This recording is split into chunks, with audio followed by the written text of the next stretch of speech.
योगी सरकार अब सपा शासन में बनी मदरसा नियमावली 2016 में बड़े बदलाव करने जा रही है, जिससे इसका उद्देश्य मदरसों की मान्यता, पाठ्यक्रम, शिक्षक भर्ती और निगरानी प्रणाली को पारदर्शी बनाना है।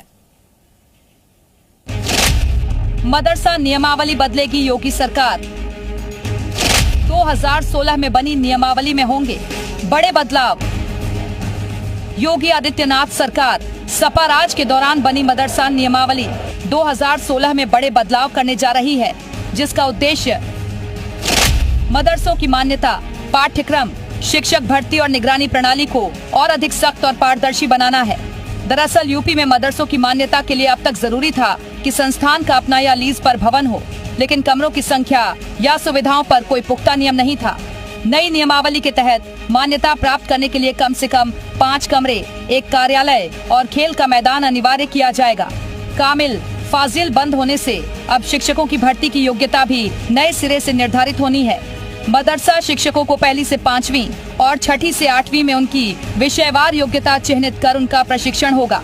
मदरसा बोर्ड 9वीं से 12वीं तक की कक्षाओं के लिए विषयों और पाठ्यक्रम का पुनर्निर्धारण भी करेगा।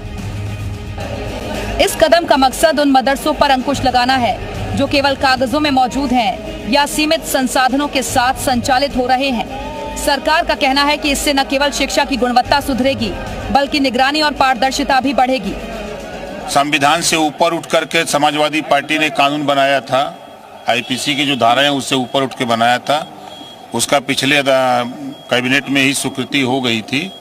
अब उसको राज्यपाल के यहाँ फिर भेजने के लिए आज उसको आ रहा है संशोधन करके, और कोई भी वो नहीं है। मदरसा नियमावली 2016 में बदलाव से मदरसों में आधुनिक शिक्षा और खेल गतिविधियों को बढ़ावा मिलेगा।